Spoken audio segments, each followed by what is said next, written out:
pierdan tiempo. Estas charlas o clases de lo que se refiere a patología vascular, lo que nos interesa es que ustedes tengan un conocimiento de las cosas fundamentales, porque nadie pretende que ustedes sean especialistas, como seguramente sucede en las otras clases, pero sí que ustedes tengan el conocimiento fundamental, porque de su actuación puede ser que no solamente salven una vida, o mínimamente salven un miembro afectado. Cuando hablamos o vamos a tocar este tema, que en realidad es una introducción a todos los temas de la patología vascular, yo me ocupo un poquito de lo que es la patología arterial, más que todo la parte inicial, y posteriormente las otras clases tienen que ver con lo que es patología venosa, linfática y la parte de aneurismas de aorta, tanto abdominales como torácicos. Sin duda son temas especializados, pero de repente en algún momento ustedes van a tener la oportunidad de enfrentarse a un paciente con este tipo de patología, que si bien es cierto, no van a tener los medios para salvar a ese paciente, pero sí, si actúan oportunamente, finalmente lo van a conseguir, en el sentido de que le van a salvar la vida, lo van a salvar muy bien. ¿Por qué? Porque ustedes, si lo refieren oportunamente a un centro donde haya la capacidad para resolver el problema, el paciente va a ser el beneficiario. Y finalmente ustedes van a ver lo lindo, lo agradable que resulta para uno, hasta en lo que se vendría a ser la satisfacción personal o el ego personal, si quieren ir más allá, de saber que, por ejemplo, se tuvieron un caso, si lo dirigieron bien, finalmente saber, este paciente, gracias a mi actuación, salvó la vida o, digamos, salvó un miembro, ¿cierto? Sea el brazo, sea la pierna. Porque al final, que parezca mentira, si bien es cierto la medicina ahora se ha comercializado bastante, pero muchas de las cosas, el pago que ustedes van a recibir, son las satisfacciones personales. Eso no va a pasar nunca de mí. La satisfacción personal de haber ayudado a alguien. En grandes rasgos, en lo que se refiere a la patología vascular de primera intención, como es esta clase más que todo de introducción, vamos a referirnos a la revisión de algunos términos para que no causen confusión, y ya finalmente nos dedicaremos un poquito más a la parte de la patología vascular, fundamentalmente periférica.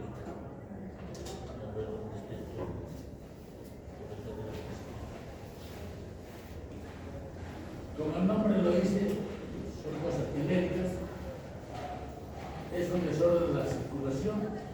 Lo que sí debemos de tener en cuenta que la patología vascular periférica se refiere a todo aquello que está fuera del corazón.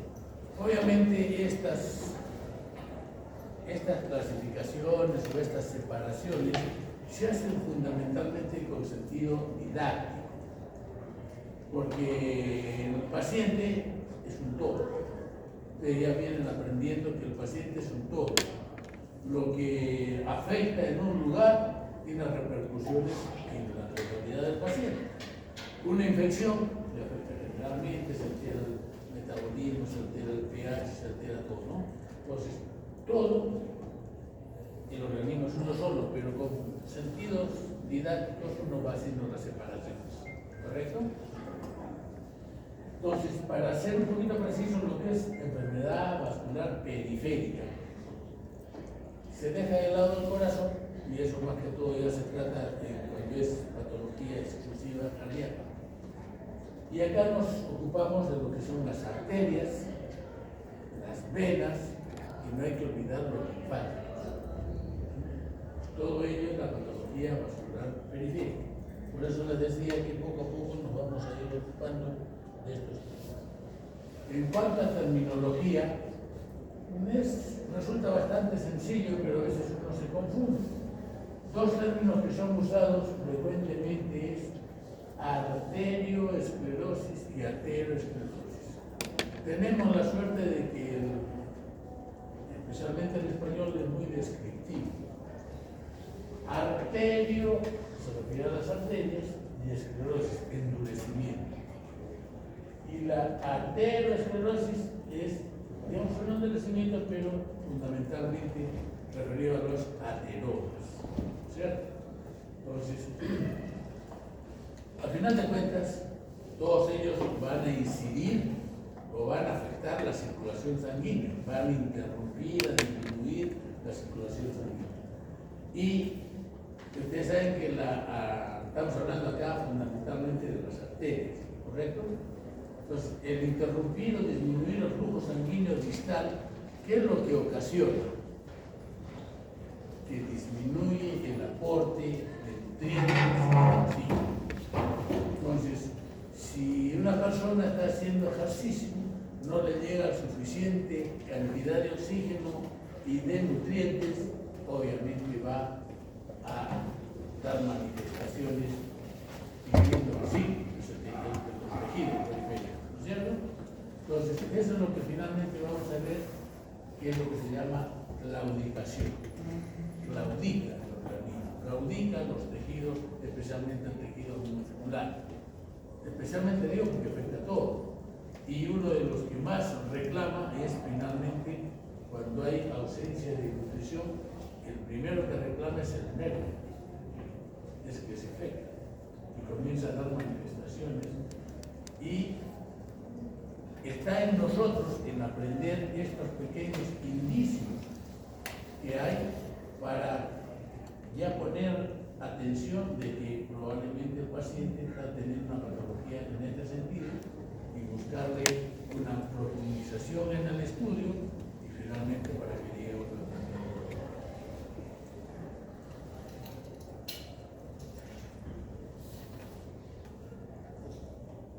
Este es un tema más bien de que en cuanto se refiere a la arteriosclerosis literal, esto generalmente se da en las personas de edad. Y como el nombre lo dice, se cierran los vasos, pero fundamentalmente impiden.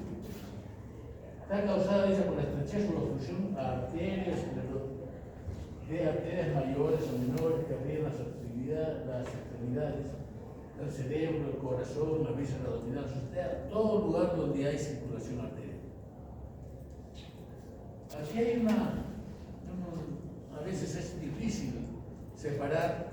De repente acá le está explicando que es la vascular periférica y cuando hablamos de estos términos hablamos de la totalidad. Por eso es que hablamos de incluimos el corazón, porque es difícil. No hay una arteriosclerosis obliterante periférica, sino es un tema general, ¿no es cierto? Entonces no se vayan a confundir en ese sentido. Pero más que todo son términos que los van a usar en algún momento y que los van a tener presente esas pequeñas discrepancias. Bueno. Si hay alteración de la circulación sanguínea, ¿a qué va a llevar? A lo que más teme la gente, ¿no es cierto? Si es en el corazón, es el infarto. Si es en el cerebro, ACV. ¿Sí? Y si es en los miembros, especialmente los miembros inferiores, a la incapacidad funcional para caminar, correr, hacer ejercicios. Aprovecharé la oportunidad para indicarles que habitualmente toda esta patología asienta en mayor frecuencia en la parte de los miembros inferiores. En los miembros superiores no los afecta tanto, es un poco raro. De tal manera que ustedes van a ver que la mayoría de la patología, cuando hablamos, nos estamos refiriendo a los miembros inferiores. Y eso también se pone en manifiesto que la medida de la presión arterial se hace siempre en los brazos y no necesariamente en las piernas. Porque cuando hacemos en las piernas tenemos que tener en cuenta que ahí influyen varias cosas, aparte de la mayor masa muscular, que habitualmente hay lesiones ateromatosas en los miembros inferiores. Por eso es que ya vamos a ver más adelante una de las pruebas que son clínicas, que ustedes las deben de hacer y que son fáciles de hacer, que es lo que se llama el índice tobillo-brazo, que compara la presión de los miembros superiores, que siempre o habitualmente, no siempre, no nada absoluto, habitualmente es una presión que no se altera. En cambio, en los miembros inferiores, si se está alterando, ya nos da un indicio de que algo anómalo está sucediendo en cuanto a lo que se refiere a la presencia o no de ateromas. Y aquí un ejemplo gráfico sacado, digamos, en este caso de Adams, que lo habrán visto por ahí, para recordar, todos los vasos tienen 3 capas, ¿no es cierto? ¿Recuerdan eso de anatomía, de histología? Lo que está dentro es la íntima, en íntimo contacto, para recordarse, íntimo contacto con la sangre. La capa media y la exterior es la adventicia. Les recomiendo que se acostumbren a hablar de capa media, porque la capa media varía de acuerdo a la magnitud, al grosor del vaso. Si estamos en la aorta, la capa media está conformada fundamentalmente por colágeno, ¿cierto? Y conforme se va alejando, se va adelgazando, va adquiriendo mayor cantidad de fibra muscular. En una aorta la aorta ascendente, por ejemplo, tiene fibras musculares, pero no es tan importante, ¿cierto?, en su composición. Si comparamos uno con otro, hay tejido muscular liso, mas no es el que predomina. En cambio, las arterias, conforme más vital están, va a predominar. Y finalmente, todavía ya donde predomina la parte muscular es el capilar, en el esfínter capilar, ¿cierto? Es el que fundamentalmente, cuando hay procesos de reacción vascular, es el que se constriñe y queda, digamos, y da las manifestaciones externas, como es, por ejemplo, cuando uno se asusta, ¿no es cierto?, o cuando tiene una acción de terror, estos esfínteres precapilares se cierran totalmente, entonces no permite el flujo adecuado distal, o sea, los capilares, y uno se queda pálido. Pero normalmente esto, pasado el evento, se suelta y otra vez recupera su circulación. Vamos a ver más bien adelante que a veces hay alteraciones a este nivel. Bueno, acá ven un vaso en el cual se ve cantidad de ateromas en la parte interna, ¿no es cierto? Igualmente aquí, cantidades, dice, placas de depósito de grasa. Nosotros venimos dejando exprofesamente esta figura para remarcar algo. Hemos hablado aquí que hay íntima, capa media y adventicia. Esto igual está aplicando acá más la placa de ateroma. Pero si ustedes recuerdan realmente de sus estudios de histología, las placas de ateroma están en la capa media. Y por principio, nada que sea extraño puede estar en contacto con la sangre. Porque si está en contacto con la sangre, inmediatamente despierta la cascada de coagulación. Porque el organismo, cuando detecta ahí a sus vigilantes, que son las células, ¿no es cierto?, detectan que hay algo anómalo que no está cubierto por la por la íntima, inmediatamente manda a sus policías, manda a las plaquetas, porque él piensa que hay un forado, así que manda que tape, porque supone que por ahí va a sangrar. ¿Cierto? Entonces se comienzan a formar los coágulos y estos coágulos van creciendo y finalmente pueden ocurrir los vasos. Eso sucede a todo nivel. En las coronarias, por ejemplo, el temor que tenemos por los infartos. Si se lesiona la íntima porque la capa, el depósito de ateromas va creciendo y finalmente la lesiona, entonces uno en primer lugar, cuando va creciendo la placa de ateroma, va disminuyendo el volumen del vaso, por lo tanto distalmente hay menos circulación. Y si a eso agregamos que se lesiona la íntima, entonces inmediatamente está disminuida la luz del vaso y además se despierta la cascada de coagulación y se obstruye el vaso. ¿Qué sucede? Entonces van a escuchar ustedes o van a leer cuando se habla de las que se llaman las placas ulceradas, lo llaman, o sea, que se lesionó la íntima. Entonces, volviendo al inicial, esta imagen no la graben en ese sentido, porque nosotros aprendemos también grabando imágenes, ¿no es cierto? Nunca la placa ateromatosa está en contacto con la sangre. Siempre está detrás de la íntima.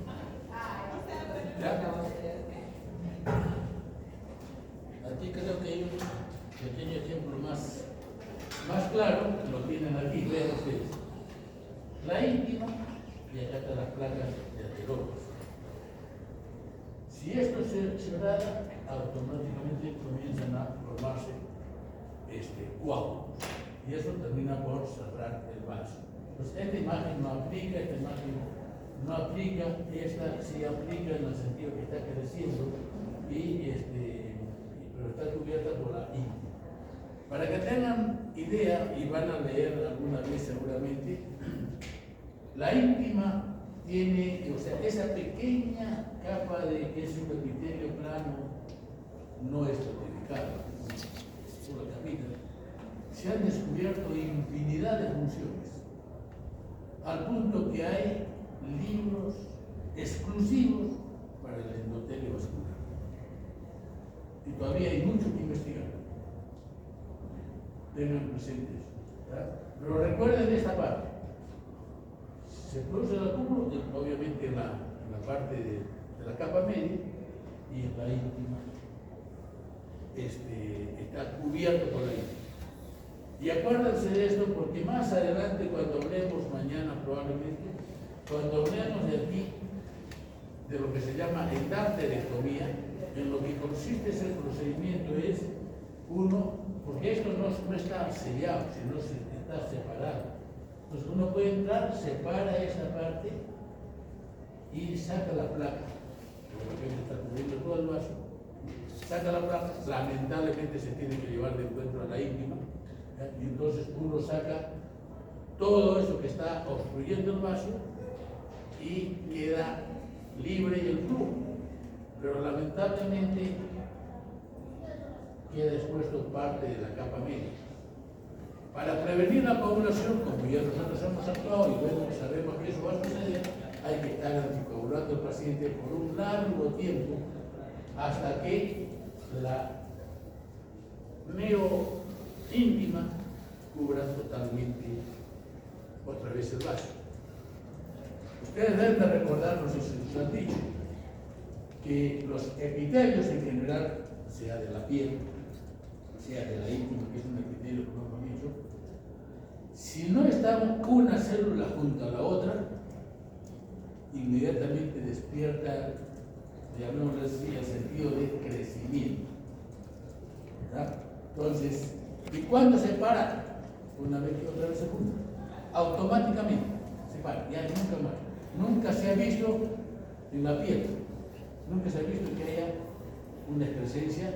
O sea, si yo me corté, nunca van a ver que sobra la capa de epidermis, queda planita, igualita.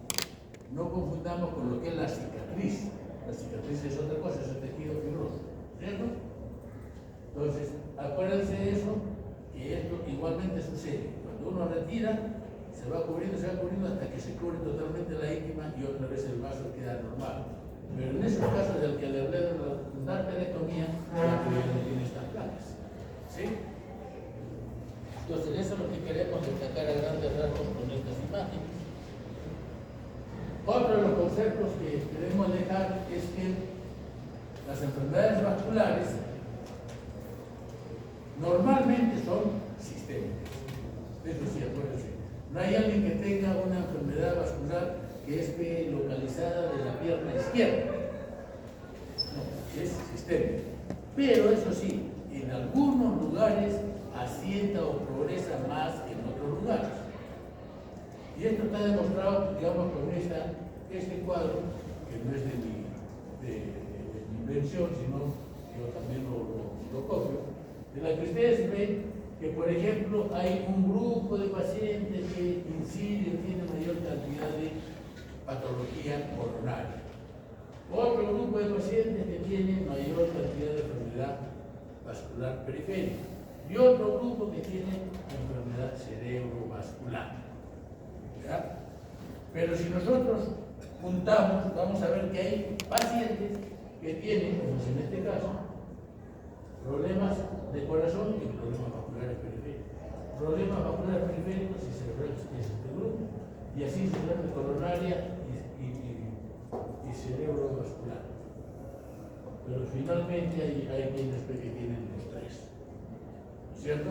Entonces, esos son los pacientes que están pues más venidos a menos, que tienen mayor cantidad de problemas, mayor, su patología es más acentuada y que afecta a todos.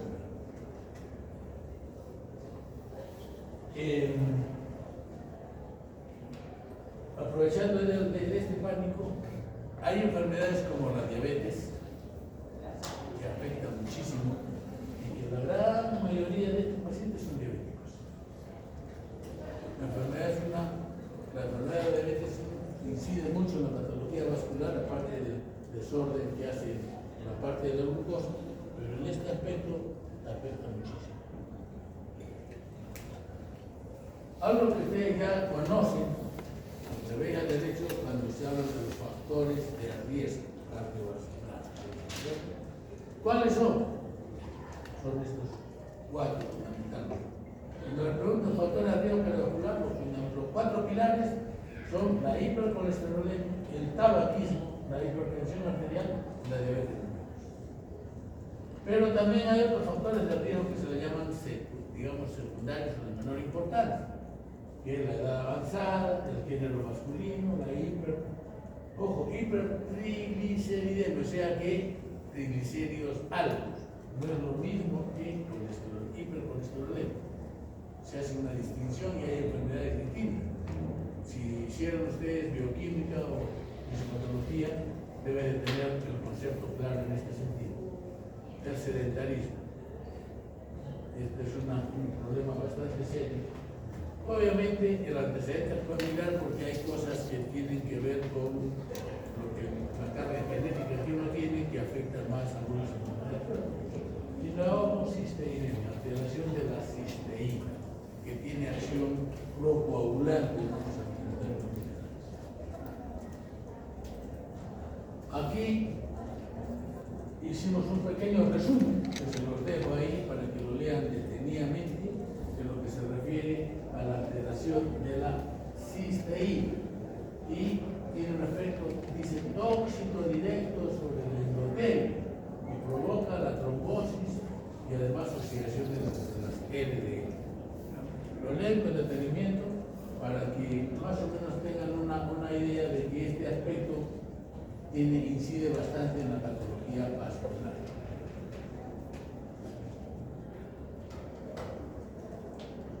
Ya en términos generales, entrando a lo que es la patología vascular periférica sobre todo, se ha dividido igualmente en la parte didáctica con los que tienen gran componente orgánico y los otros que tienen la parte funcional, que son alteraciones funcionales.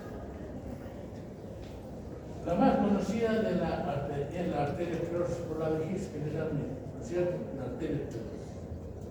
Y otras patologías que tienen que ver, que son orgánicas, la enfermedad de Werner, la arteritis de Takayasu, la arteritis de Takayasu.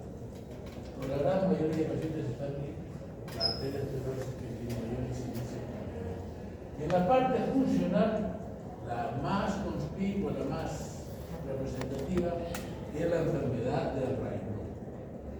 Hay que tener presente, que lo vamos a ver luego, que en este aspecto funcional, la enfermedad del Raynaud es la que tiene el contexto completo, la enfermedad completa, pero dentro de ellos hay un detalle característico que es el fenómeno de Raynaud.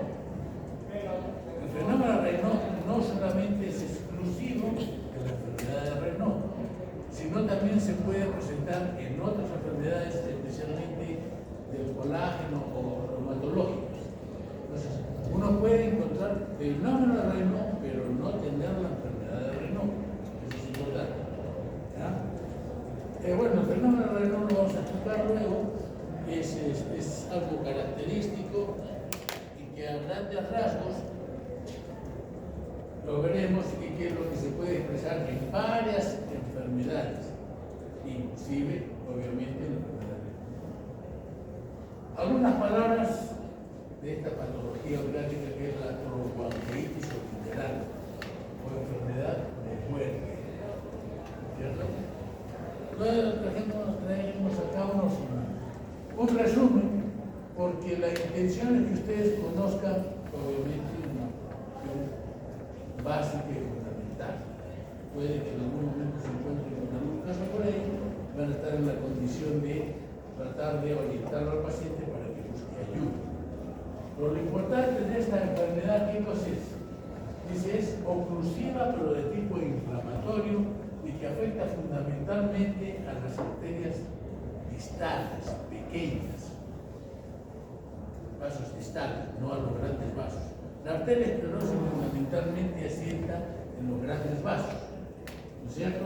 Y conforme va disminuyendo el flujo, se va acentuando distalmente.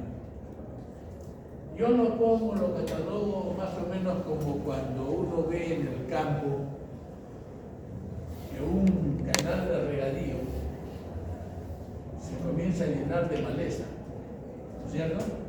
Y disminuye la velocidad del flujo, ¿no es cierto? Entonces, si vamos más lentamente, también vamos a ver que al ser el flujo lento, comienza a llenarse de maleza. Por eso es más o menos para hacer un símil con lo que es la patología arterial. Se obstruye en la parte proximal y entonces se va enfermando y se va obstruyendo la parte distal. Esto tiene sus ventajas. ¿En qué sentido? Que si nosotros detectamos oportunamente esta obstrucción a nivel, digamos, un poco central, podemos encontrar que los vasos de acá están todavía limpios. Entonces podemos recurrir a limpiar esta obstrucción o a bypasear esta obstrucción. ¿No es cierto? Y ahora, ya con la modernidad, inclusive ya no se recurre ni a la limpieza ni al bypass, sino a la dilatación. Las famosas intervencionismos, lo que hacen es, las placas que están obstruyendo ahora, las rompen, le colocan una malla conocida como stent o canastilla, pues para que mantenga esa placa de peloma que se rompió, para que la tenga distendida y se restituya el flujo sanguíneo. Al restituirse el flujo sanguíneo, obviamente mejora otra vez la cantidad de circulación distal con la nutrición correspondiente y la oxigenación correspondiente, y todas las molestias vasculares van a disminuir o desaparecer, de acuerdo al logro que uno ha logrado tener con el tratamiento que ha aplicado.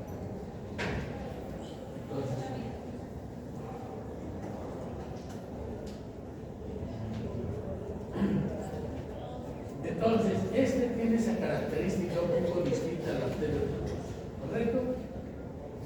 Se presenta, obviamente, al tener este problema, va a presentar claudicación. Y hablamos de claudicación el nombre dice que es claudica, o sea que ya no da más, ¿cierto? Ya un momento está haciendo ejercicio, ya no da más. Entonces, para recuperarse, hay que parar, es lo que hace normalmente la persona, deja de caminar y eso es lo que le va a manifestar. Yo, doctores, que caminaba, caminé una cuadra, ya me dolía la pantorrilla sobre todo, porque ya le digo que normalmente hablamos de la parte de los miembros inferiores, me dolía la pantorrilla y tuve que parar. Entonces, esperé ahí un rato, me recompuse, desapareció el dolor y ya pude caminar otro segmento. Por eso que viene la intermitencia, pero la intermitencia no es que me caiga ahora, yo sigo caminando y mejora a pesar de que sigo caminando, no. La intermitencia está dada por el hecho de que ejercicio, claudica, ¿no es cierto?, o reposa, y luego al reposar se recupera.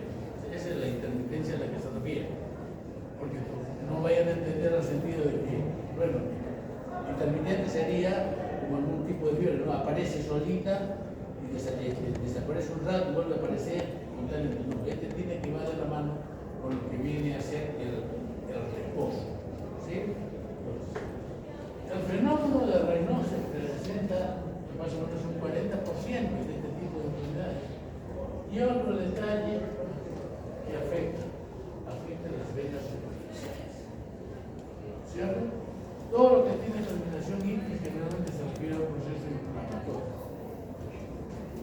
Bueno, otro de los detalles que son destacables acá, por eso estamos poniendo las cosas más importantes, es que afecta al género masculino, mucho más que a las mujeres, y tiene una relación directa con el tabaco.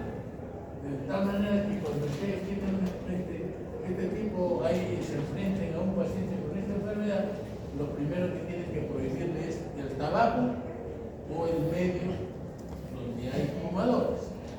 Porque ustedes saben que igual impacto hay tanto en el que fuma como en el que está en el medio donde hay fumadores. Tiene algunas alteraciones genéticas. Y para catalogar que no es una enfermedad específicamente como una obliterancia, hay que descartar que tiene una enfermedad de tejido conectivo, como por decir el lupus, ¿no? O la diabetes.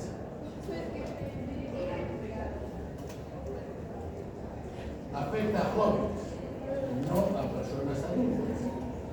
La arteriosclerosis o la ateromatosis en general generalmente tiene que ver con su enfermedad. Esto se presenta en pacientes jóvenes.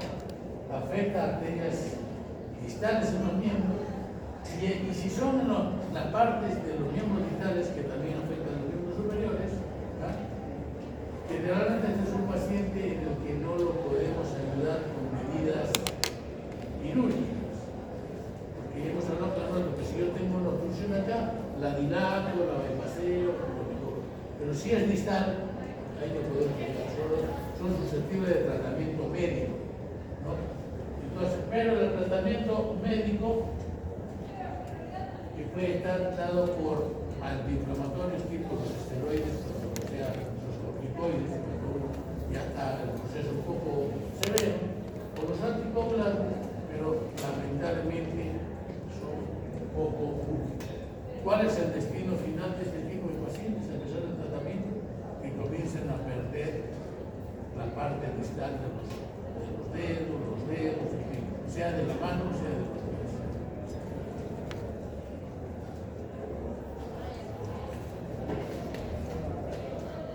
La otra enfermedad orgánica que era de destacar es la famosa arteritis de Takayasu. El mismo nombre ya lo va orientando de que fue descubierta por un oriental, por un japonés, ¿cierto? Como dice el dicho, ¿dónde no habrá un japonés? ¿No? Esto es lo que se llama enfermedad sin pulso, pero esto fundamentalmente la contraparte de la arteriosclerosis, que dijimos que es fundamental en los miembros superiores, fundamentalmente se presenta en los miembros superiores. Entonces esta es una enfermedad que, a diferencia de lo que habíamos dicho al inicio, que no afecta a los miembros superiores, esta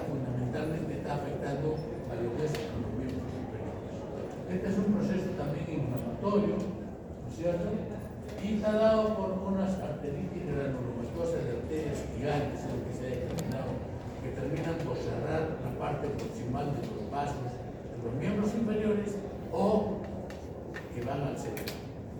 Eso es lo que fundamentalmente afecta a la arteritis interarterial. Pero vamos a ver luego que puede afectar también a otros niveles, pero de mayor frecuencia es el que afecta a los miembros superiores. Por eso le llaman enfermedad sin pulso, porque desaparece el pulso de los miembros superiores.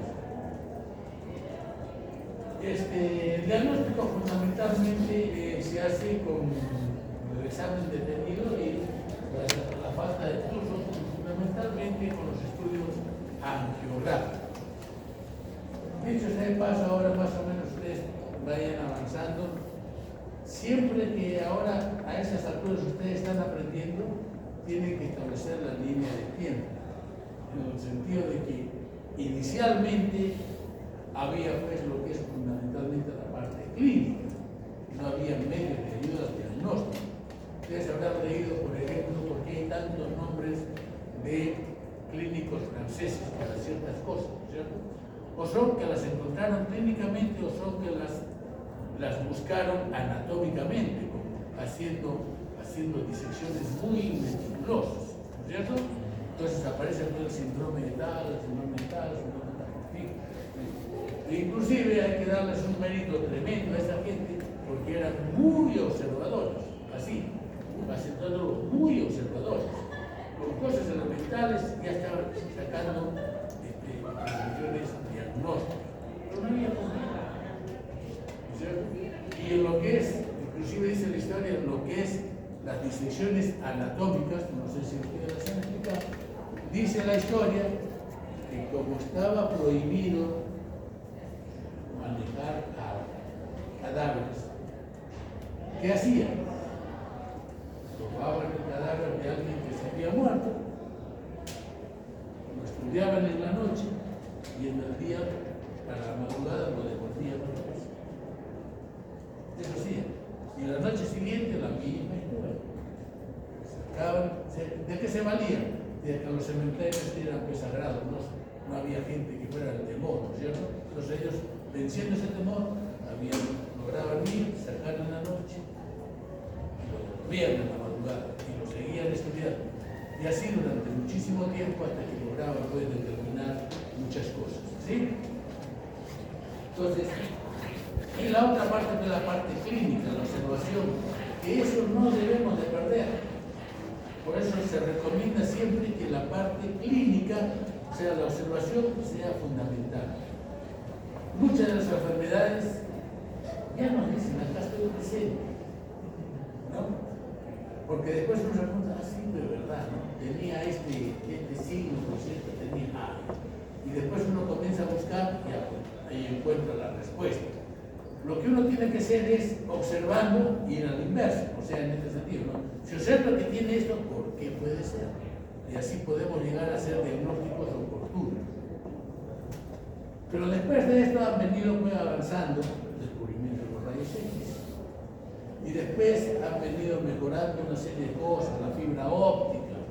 Y ahora ya podemos ser invasivos, hacer tratamientos invasivos con ayuda del avance tecnológico, ¿no es cierto? Y por el otro lado que el avance de la parte molecular, ¿no? De la biología molecular.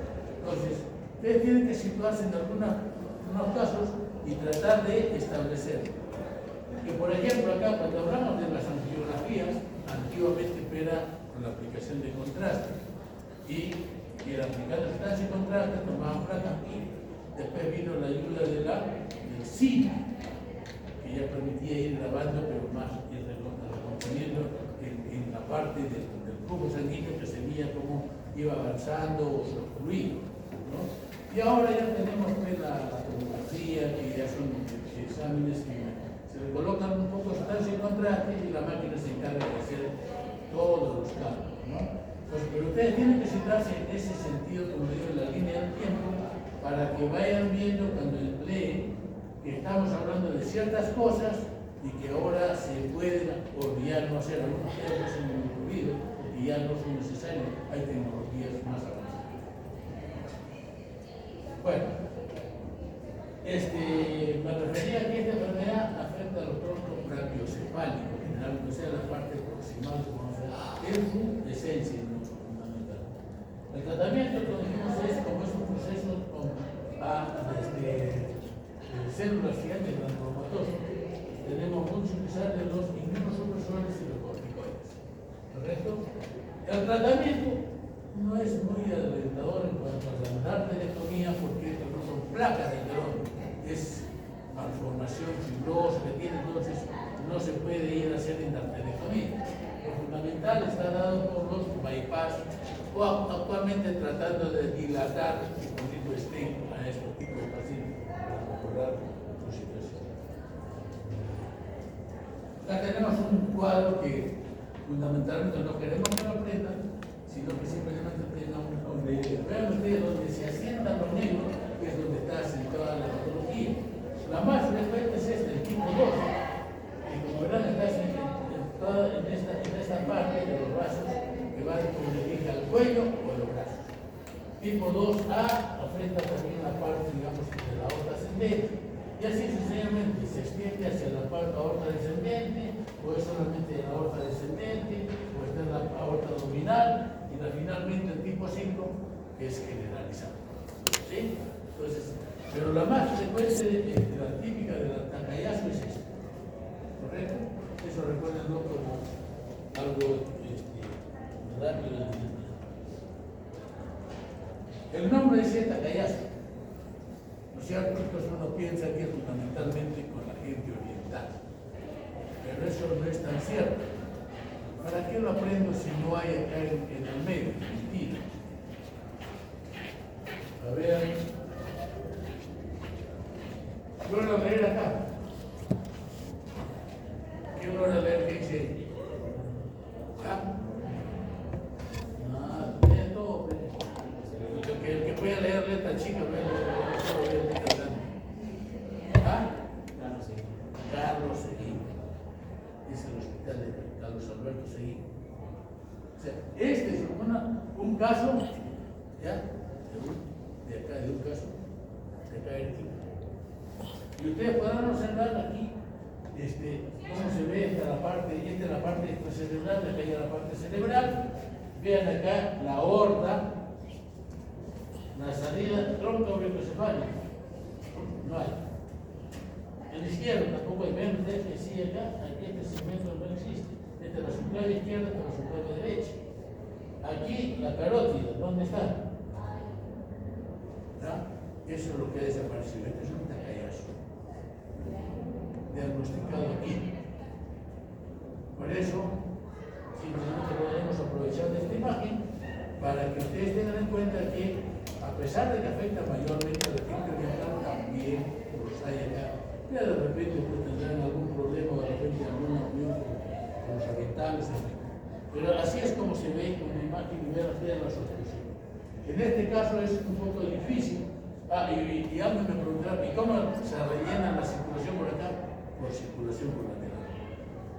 Esto, lamentablemente, en lo que se refiere al examen del angioten, no se ve la circulación colateral. En las arteriografías sí se logra ver la circulación colateral, o sea, los vasitos pequeñitos que están rellenando lentamente los vasos.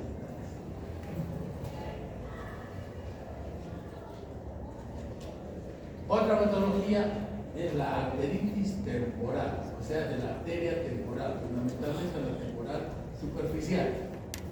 ¿Y dónde está la temporal superficial? ¿Quién aprendió anatomía?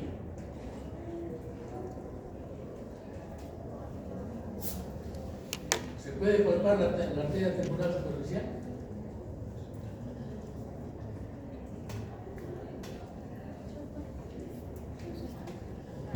Sí se puede. El sitio más frecuente a buscar es, para que no se olviden, yo les doy una mnemotecnia: delante del trago. Delante del trago. Pero no vayan a pensar en la limpieza costumbre. Trago es esta pequeña cosita, ¿no es cierto? Pues acá adelantito, si ustedes se palpan, ahí está la arteria temporal superficial. ¿Sí?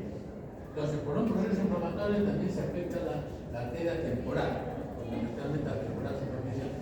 Se produce mayores de 50 años, afecta la temporal, pero también la vertebral, ¿no es cierto? Y da problemas, pues, obviamente, de presión en la irrigación cerebral.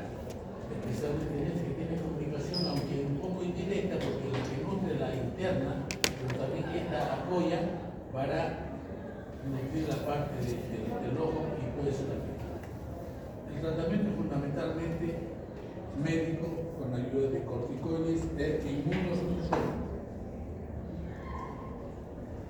Y aquí lo que a grandes rasgos quiere decirles es el famoso fenómeno del reino. Lo más típico es en este tiempo, por ejemplo, de frío, si ustedes meten las manos al agua fría, cuando sacan las manos están, como se dice, congeladas, ¿no es cierto? O sea, están pálidas, ¿sí? ¿Es por qué? Porque se ha producido un vasoespasmo. ¿Para qué? El organismo reacciona así para no perder calor, ¿sí? Entonces se produce un vasoespasmo, pero las sacan, las calientan, se vasodilatan nuevamente y otra vez calentitas.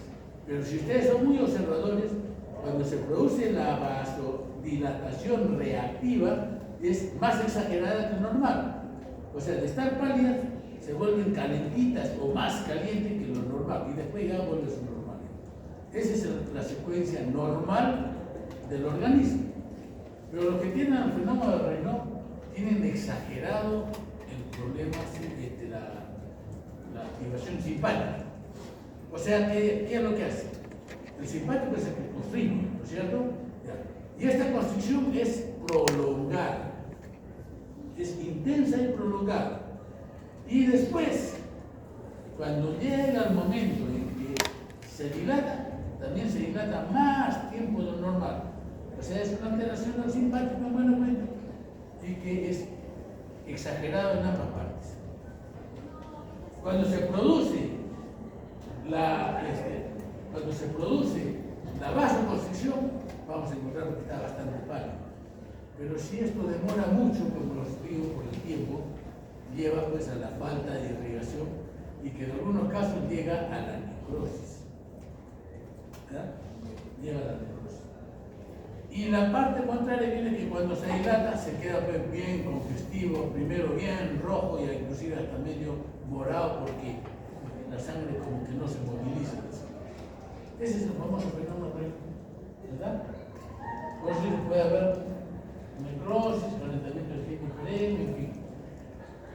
Causas del fenómeno de Raynaud, la famosa enfermedad de Raynaud, que tiene otros contextos adicionales más, y otras enfermedades, como les decía, reumatológicas, hematológicas o traumáticas. ¿Cierto? Es un contexto, por eso se habla de fenómeno de Raynaud y que no es exclusivo de la enfermedad. El tratamiento, el uso de simpático-líticos, que lamentablemente tampoco no los hay mucho en el mercado. Y finalmente recurrir a la simpatectomía, o sea, acortar la cadena simpática. Ustedes, para que tengan una relación, de repente van a escuchar por ahí personas que sudan mucho, la hiperhidrosis, ¿no es cierto? Entonces, ¿qué es lo que se hace? Se alcoholiza o se secciona la cadena simpática. Pero obviamente mejora unas cosas, pero hay otras que también se alteran. Entonces, para los miembros inferiores hay que recurrir a la cadena lumbar, la cadena simpática lumbar. Entonces, ahí se secciona o se alcoholiza. Ahora, felizmente se cuenta, porque antes era una acción quirúrgica, o en algunos con mucha precisión acá alcoholizaban, o sea, colocaban alcohol, pero es muy cuidadoso porque acá en esta zona pues hay bastantes vasos y nervios, ¿no es cierto? Entonces tenían que tener los referentes anatómicos muy precisos para hacer la alcoholización.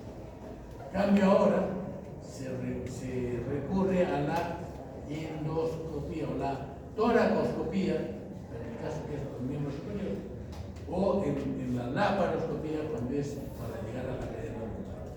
Ya son mínimamente invasivos, se puede hacer eso. Bueno, ahora ya nos vamos a dedicar más a la parte de la enfermedad arterial periférica, pero tipo arterial.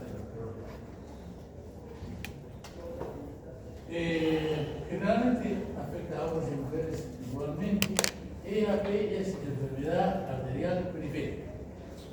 Lo ponemos ahí, lo remarcamos porque hay una cosa que hay que aprender, que no es muy bueno usar digamos, esas abreviaciones.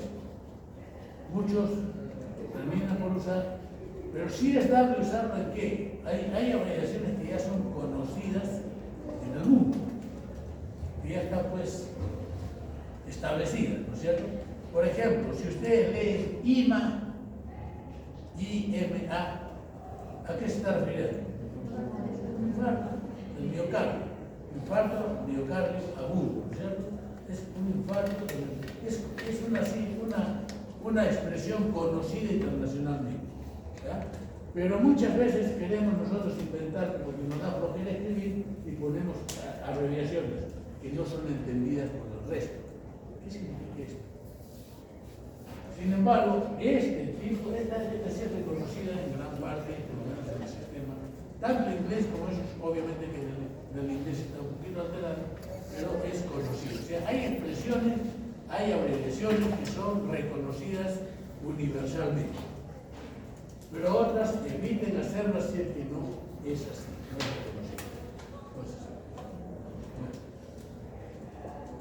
Entonces, lo que más o menos en esta parte, en este párrafo, queremos demostrar es que si alguien tiene problemas vasculares en los miembros inferiores, hay que investigar y tener cuidado porque es muy probable que también tenga una enfermedad, porque hemos dicho que el sistema tiene enfermedad del corazón y también va a tener problemas cerebrales.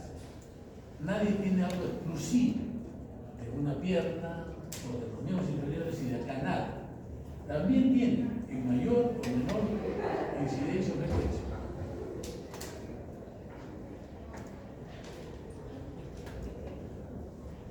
Muchos de los pacientes se van a manifestar como claudicación cuando la enfermedad está avanzada. Aquí ya les voy a explicar lo que es el índice, tobillo, brazo que está alterado. Y básicamente, ya con los que les expliqué antes, si la presión acá está normal y en los miembros inferiores distalmente está disminuido, ¿qué puedo pensar? Que en este trayecto hacia abajo hay alguna obstrucción que está haciendo que lea que la presión distal en los miembros inferiores es más grande. ¿Ya? Bueno, y acá más o menos trata de, en buena cuenta interpretándolo, es que si usted tiene enfermedad en algún sitio, puede que tengan también enfermedad coronaria, puede que tengan algún problema cerebrovascular. Ese es el mensaje. ¿Cuáles son las metas de tratamiento cuando nosotros incidimos en lo que es la patología vascular primaria? Son dos fundamentales. Uno es mejorar la capacidad funcional y dos, que no pierda los miembros. ¿Cierto? A grandes rasgos. Por eso dice, paciente con comunicación, aliviar los síntomas, el ejercicio, mejorar su capacidad para caminar y mejorar la capacidad, la calidad de vida. Y si es paciente que tiene una isquemia crítica, salvar los miembros. Es lo que más fundamental. ¿Sí? Si tiene un úlcer que mejore, o sea, mejorar los problemas severos, crónicos, etc. Como todo en lo que es medicina, hay un orden de cosas para hacer el diagnóstico. Pero nunca se olviden de esto. Pero hay que leerlo. Aunque parezca broma lo que les voy a decir, lamentablemente ahora está muy establecido. Clínica. Cuando hablamos de clínica, en estos medios, ¿de qué estamos hablando? Un examen clínico. Pero ahora lo que hemos aprendido es, si quiere que lo atienda, vamos a la clínica. ¿Sí? Porque la parte comercial ha superado grandemente la función del médico. Es cierto que el médico tiene que ganar, también tiene que ser clínico, pero no debe ser la causa fundamental. ¿Cierto? Entonces, si ustedes están trabajando en el Ministerio de Salud o están trabajando en la Seguridad Social, es correcto que, digamos, ustedes estén como pacientes, que le digan, bueno, ¿sabes qué? Acá te voy a demorar pues, para atender. Vamos a la clínica y te atiendo de inmediato. Eso no es correcto. Pues si tienes un derecho aquí, atiéndelo aquí. ¿Ya? Bueno, ahora si ellos dicen, no, pero independiente de todo, yo quiero que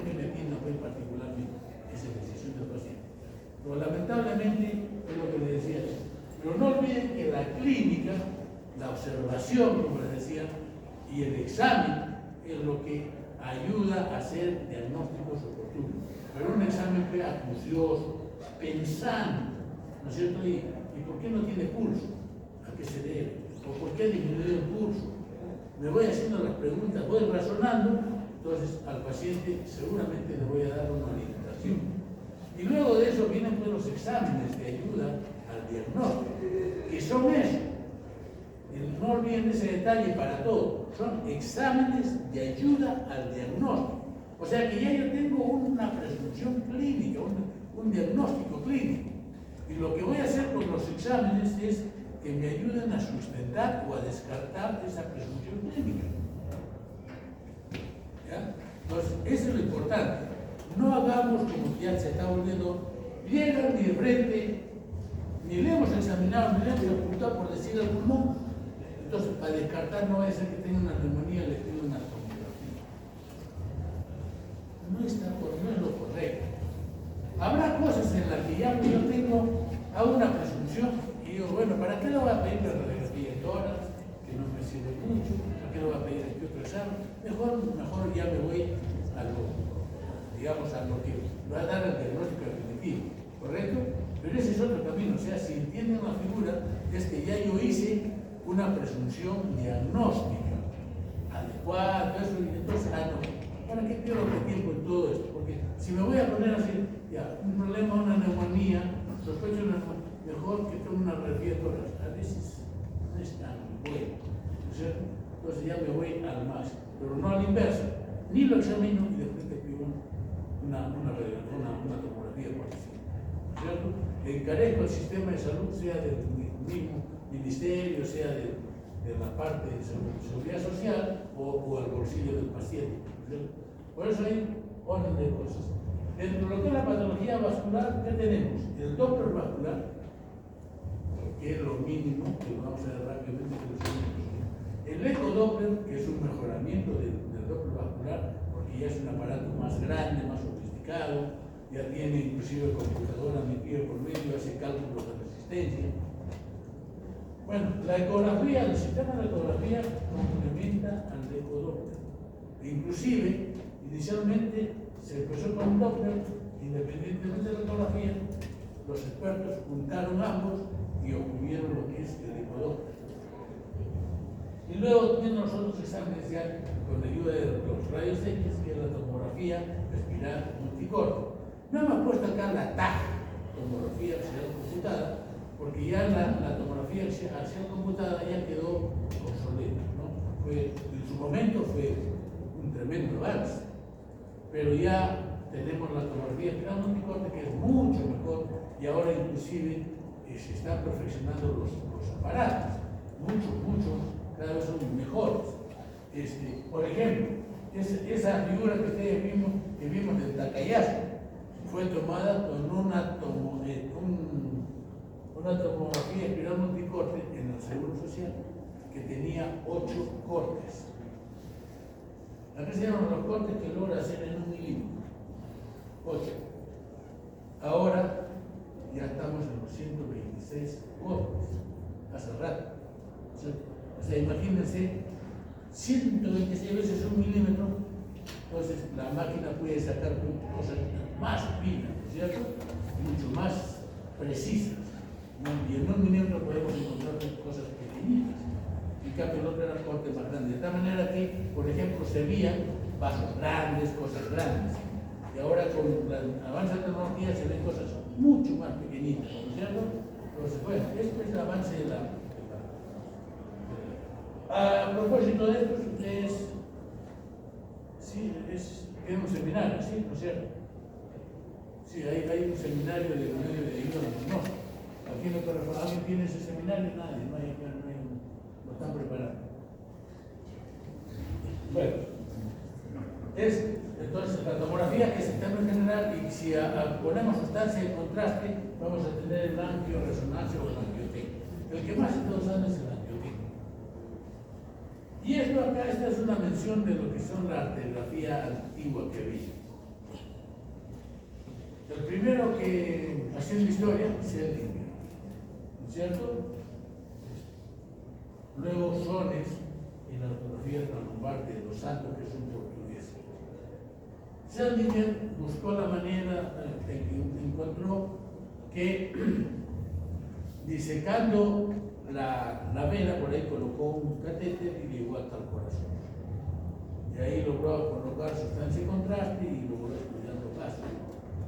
Después apareció Solis y dijo, por aquí es medio complicado, mejor me voy por la parte femoral. Esa es la técnica de Solis, que al final en la esencia es lo mismo. Pero ahora, con la ayuda de los más delgaditos de los aparatos, ya han vuelto hacia el brazo, ¿no es cierto? En la que hacen funciones de la arteria de la vena, más que en los miembros inferiores. ¿Y por qué? Porque a veces se encuentran cualquier obstrucciones en la parte de las ilíacas. Entonces ahí es más difícil lograr subir el catéter por más delgado que sea. Entonces para obviar eso, se van por el brazo. Pero eso ya con el avance de la tecnología. Y precisamente, 2 años, un médico portugués que se encontró que cuando recién estábamos con esta zona de la parte del Seldinger y Soles, oye, pero si este no puede subir por acá, ¿qué hago? Entonces él ideó colocar una aguja por la parte lumbar, por eso dice translumbar, ¿cierto? Ahora una pequeña pregunta para que algunos despierten, me preguntaría a los que están dormidos. ¿Por qué lado ustedes creen que deben de acceder? Con una aguja larga, así de este tamaño, no pues así de este. ¿Por qué lado para no causar tanto daño? ¿Por la izquierda o por la derecha? ¿Y cuál es la razón? No es decir yo soy izquierdista, no es decir yo soy derechista, no sé, o soy caviar, todo esto. A ver, ¿por qué lado ustedes accederían con mayor facilidad? Acuérdense de la anatomía. La respuesta es puramente anatómica.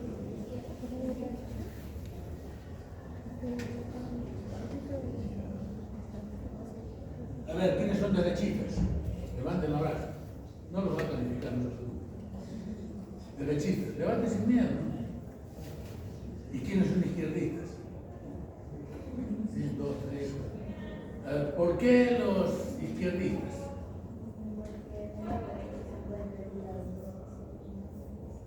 Trayendo la parte lumbar. No está muy claro. Los derechistas, ¿cuál es la idea que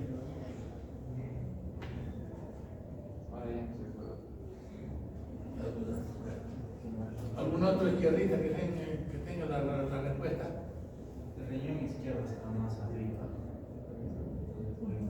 Yo estoy pensando en la aorta. Es sencillo, acuérdense. La columna, aorta y cava. ¿Por qué lado está la cava? Ya se lo ve la casilla. ¿Quién es la cava? ¿Mi derecha o la izquierda? O sea, la aorta y cava. ¿Cómo es? ¿Ah? La derecha es la cava y la izquierda es la aorta. Entonces, si yo voy por la parte de atrás, recuerden anatómicamente, tendría que atravesar la cava o pasarla muy cerquita, muy fino, para llegar a la aorta sin lesionar la cava. Por eso se prefiere entrar por la izquierda, que no tengo a nadie al frente. Los riñones están un poquito más adelante. Entonces, si ustedes van y revisan la parte anatómica, van a ver. Entonces, siguiendo ese principio, hacía eso. Colocaba a través de la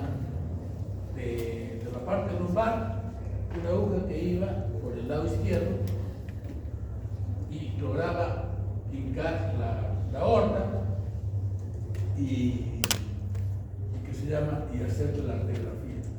Ahora viene, ojalá que no sangre mucho. Yo he tenido la oportunidad de hacer ese tipo de arteriografía.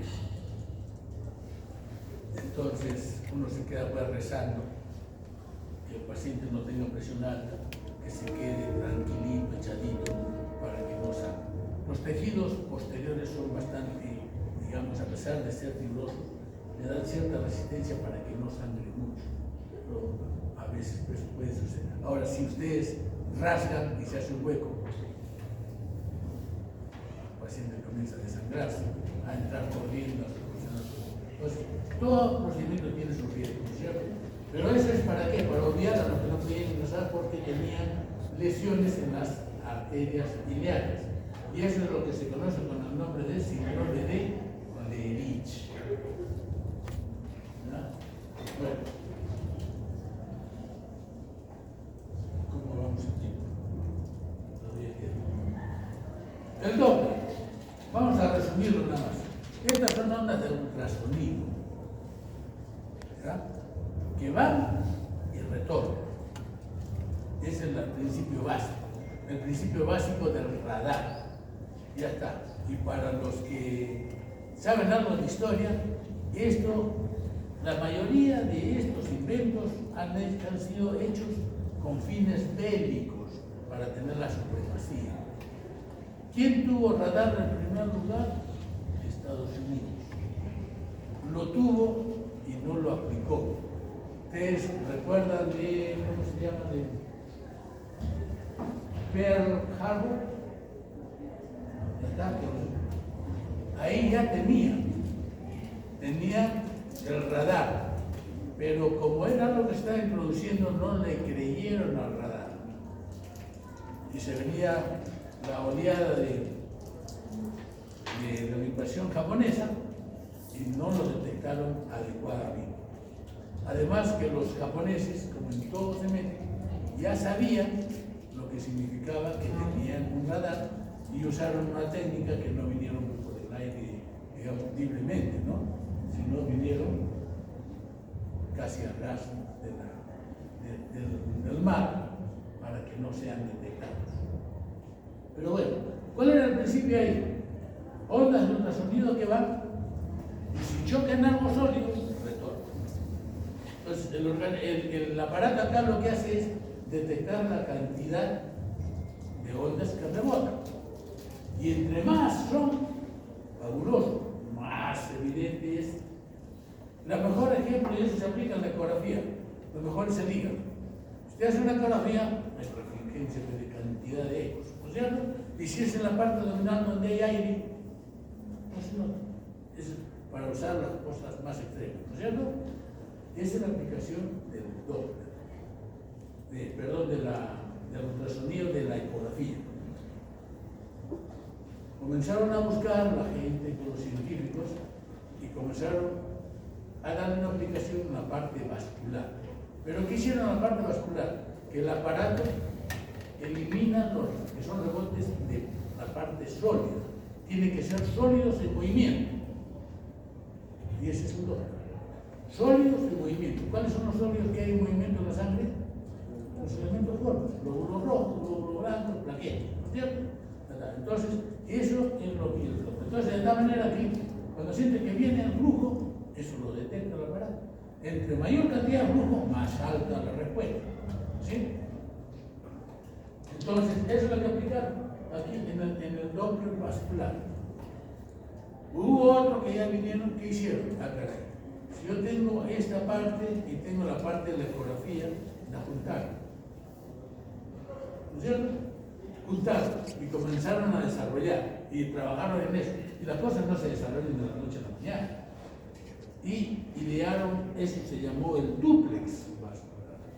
Lamentablemente, para estos que trabajaron tanto en este aspecto, a la par vinieron otros y conjuncionaron lo que es la ecografía, el Doppler, ya está, más la computadora que hacía análisis y sacaron el ecodoppler. Entonces, por eso que el dúplex casi no hablamos de dúplex, ¿sí? Ya casi quedó en desuso porque lo superó el ecodoppler. Entonces, el ecodoppler, ¿qué tiene? Yo veo anatomía. Vamos por en el Doppler solamente siento flujo. ¿Qué pasa? ¿No es cierto? Y se traduce en sonido, o inclusive si el sistema me lo da una curva. ¿Correcto? Conjuncionado con la ecografía da imagen de órgano, ¿no es cierto? O sea, la pared, si es gruesa, delgada, si hay placas de ateroma, pero con el ecodoppler, inclusive entra a tallar solito por su cuenta, que aplicado en cierto lugar, la máquina hace cálculos de velocidad, cálculos de resistencia. Entonces, ese es el detalle. Doppler es una cosa, luz. El otro me da más que todo anatomía.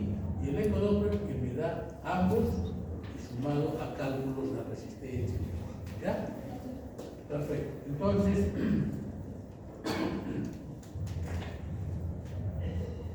esto es lo que viene a ser a grandes rasgos lo que teníamos que hablar del Doppler. Ahí tienen una imagen de lo que ven, dónde que vienen los elementos cuánticos. A grandes rasgos lo que interesa, chicos, es que como son exámenes no invasivos, pueden ser repetidos cantidad de veces. No pasa nada. O sea, no hacen daño al paciente y lo puedo repetir. El único problema que tiene es que, como se dice, es operador dependiente. Es operador dependiente. ¿A qué se refiere eso? Que al mismo paciente le hago yo el examen. Viene otro, le hace el examen. El otro viene, le hace el examen. Los tres son exactamente iguales. Hay variación. Depende cómo yo pongo el monitor, la interpretación que le doy.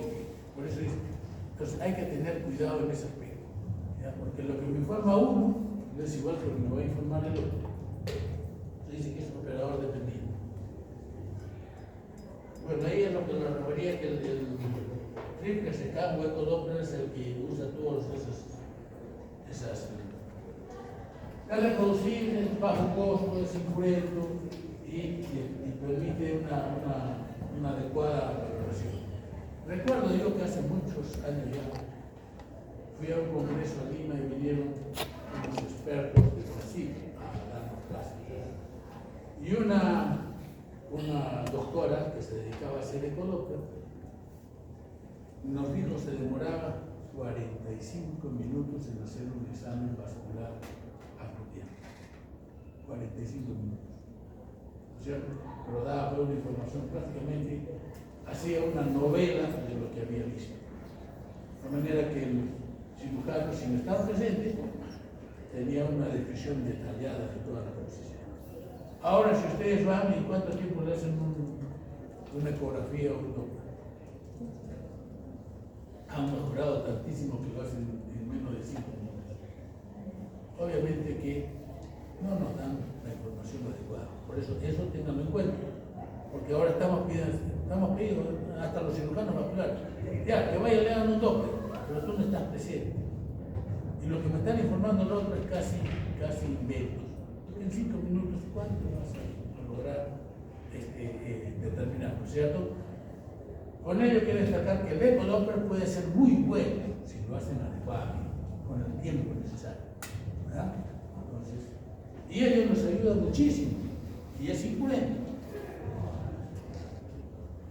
Las desventajas es pues, el tiempo que hay que usar para un buen estudio. Bueno, obviamente que lo que todo sucede, que todos los equipos que llegan acá al Perú, a pesar de que ya han mejorado la avenida con TEM y con cuantas empresas que hay, ya se puede importar, pero viene que acá aplican un montón de impuestos. De tal manera que un aparato que cuesta en Estados Unidos pagando impuestos, ¿no es cierto?, cuesta X, acá si quieres el doble, más lo que gana el proveedor ya se convierte en el triple.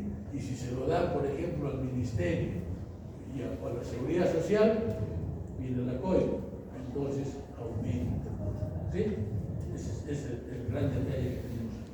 Por eso, aparatos que dicen que cualquiera lo compra en Estados Unidos y se lo trae pagando impuestos de regla, no sale ni la mitad de lo que presupuesta el Ministerio de Salud o ahora, inclusive, como esto es, cada quien tiene su estilo, lo informa a su estilo. No han estandarizado. Entonces uno tiene que estar adecuándose para interpretar. Pero que son exámenes que sirven, sí, señor. Acá estos son exámenes que veo un problema crónico, un problema agudo. Y aquí a grandes rasgos que esto lo podemos aplicar, como les dije, con el Doppler nada más. Nosotros tenemos un análisis de la cantidad de flujo que se traduce muchas veces en sólido, o también, si tiene los ojos necesarios, registra una curva. Obviamente que entre más lento pasa, ¿qué es lo que hace? Una curva que estaba amplia, grande, demora más, la misma cantidad de sangre demora más en pasar. Por lo tanto, la base se amplía y la altura disminuye. Eso es lo que tiene aquí. Disminuye mucho. Y la base se amplía, porque pasa la misma cantidad de sangre, o sea, la del impulso cardíaco. ¿Cuánto bota el corazón por cada latido? En un hombre en término promedio. Y sabes, otra mnemotecnia, si te entra no te vas a olvidar. ¿Cuánto es? Hay una cifra mágica en medicina. El hombre promedio dice que es 1 metro 70. ¿Sí? 1 metro 70. ¿No les han dicho eso? 1 metro 70. Peso, 70 kilos. ¿Cuánto inyecta el corazón? 70 centímetros cúbicos. Acuérdense de esa cifra mágica, 70, por eso medio broma, si te entra, no te vas a olvidar. Es 70. Por varias cosas. ¿No les han enseñado esas cositas? Así son los que estamos hablando. Acuérdense de esa cifra mágica, 70. Para muchas cosas es 70. ¿Sí? Bueno, acá es más o menos, ustedes ven acá el flujo normal y cómo se repercute estudiando las curvas, si es que tenemos, pero si no, lo apreciamos con el sonido. Acá también igual, acá más o menos ustedes si logran ver acá, están las presiones de nivel, entonces cómo se disminuye comparando un lado con el otro. Lo mismo sucede con las presiones. Acá es a otro nivel, la obstrucción está acá en la popltea, ven ustedes, a nivel femoral está igual, pero acá distribuye. O sea, analizando esas cosas, uno en su consultorio, examinando al paciente y con el Doppler vascular, obviamente con Doppler, ¿no es cierto? El Doppler vascular es, dice la mayoría de gente, es lo que un estetoscopio es para un internista. Para un vascular, el Doppler vascular es imprescindible, igual que un internista su estetoscopio. Claro que ahora ya no usa un estetoscopio. Y el vascular tampoco, ya no usa el Doppler. Manda que le haga el Doppler y al final no interpreta bien la cosa. Bueno, estas son alteraciones en la presión también, de acuerdo a dónde está el nivel de obstrucción. ¿Ya? Pero la mejor manera de estudiar estas presiones es con la ayuda del Doppler. Y esto es, como le digo, miden la presión y este es el Doppler. Que es más fino, obviamente, que mi oído, ¿no es cierto? Entonces, con eso se excede. Y este es el famoso índice tobillo-brazo. Acá ustedes ven, este es un Doppler portátil, que está examinando a dónde, en la pedia. Están examinando la pedia. Y acá está el manguito. Y el otro, obviamente, está tomando la presión en el brazo. Entonces, comparo la presión del brazo con la de que llega al tobillo. Si está normal, si está igual, presumimos que no hay alteraciones. Y es esto. Por eso se dice índice. ¿Ves? Una cosa es porcentual y el otro es índice. El índice está referido a la unidad. ¿Sí? Presión del tobillo, presión del brazo. ¿Cuál es el que no varía? El brazo. ¿Sí? Que habitualmente es uniforme, por eso se pone abajo. Entonces, ahora, si yo tengo, por ejemplo, 120 de presión, y si es normal, acá aproximadamente va a haber 120. Resultado 1. Normal, ¿sí? Si no, acá va disminuyendo. Por decir, tengo 60. Acá 120. ¿Cuánto me va a salir acá? 0,5. ¿Correcto? Entonces, eso se aplica en esto. Dice que cuando el índice es igual o mayor de 1, pero no muy alto, porque si me está saliendo 1,4, 1,5, quiere decir que la arteria está muy endurecida y no se deja colapsar. Porque es esto, la presión, ¿no? No se deja colapsar. Entonces, ahí también hay patología. Acuérdense eso. Por eso, igual o mayor de 1, pero cerquita al 1. Cuando se encuentra de 0,7 a 0,5, Probablemente este paciente lo manifieste que tiene claudicación y se recomienda que sea estudiado. Si tiene 0,5 a 0,3, la isquemia es grave. Este paciente debe estudiarse urgentemente porque está en riesgo de perder su miembro inferior. Y si es menor de 0,3, lo más probable es que ya no tiene opciones quirúrgicas ni implantación ni nada de eso. Ese obviamente es un panorama. Entonces, yo junto lo que me examino, lo que encuentro con el Doppler, lo que encuentro con el índice tobillo-brazo, y ya más o menos tengo idea de la patología del paciente y de la gravedad del caso. Este es un método que ya es mucho más sofisticado, donde acabamos de estar estudiando la carótida, ¿cierto? Y lo que olvidé decir antes es que en el ecodoppler ahora inclusive hay lo que se llama ecodoppler color. Pero hay un detalle, en el momento todavía, más adelante, es probable que luego no determine, no sé, por cuestión térmica, pero actualmente los aparatos tienen algo preconcebido. Todo lo que viene contra el explorador consideran que es arteria. Y todo lo que fuga del explorador consideran que es vena. Si estoy explorando a nivel femoral, lo que viene contra el explorador le pone color rojo, como que fuese una arteria.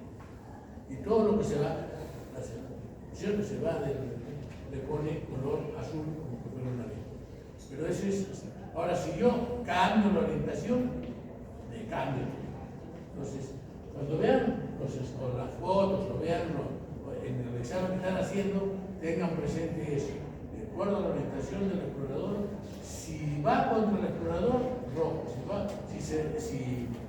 Si se está yendo del explorador, es azul. Y luego da cambio de color, si es blanco.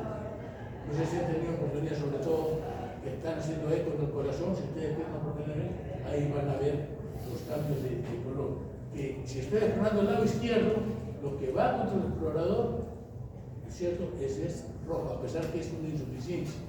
Estoy en la parte arterial, pero igual. Eso es lo que. Bueno, y acá unos ejemplos de lo que era antiguamente la arteriografía. Vean ustedes la arteriografía y en esta fundamentalmente acá para destacar la rica, eso se ve en la arteriografía, la rica circulación colateral. Entonces acá vemos el vaso, miren ustedes todas las alteraciones que tiene el vaso. Acá son los vasos dentales. ¿Sí? Ese es el detalle. Bueno. Acá este es de un brazo. La tomografía, que era antigua, actualmente no sirve solamente pues, ya pasó a la historia, pues un solo cono. En cambio, el ecodoppler da tercera dimensión. Perdón, la tomografía espinal multicorte da tercera dimensión. Este es un caso bonito que lo repetimos mañana. Esto que ven acá, estos son los riñones, esta es la aorta que tiene un aneurisma. ¿Ya? Y lo que hay que tener presente es que esto ve lo que es sangre, no ve la totalidad del vaso. ¿Sí? Y esto que ven aquí, esto es sangrado. Bueno, luego estamos llegando al final. Acá ven otra tomografía de un vaso normal. Acá una femoral. Acá que han lesionado la femoral profunda. Y esto hay extravasación de sangre, esto es lo que se llama un pseudoaneurisma.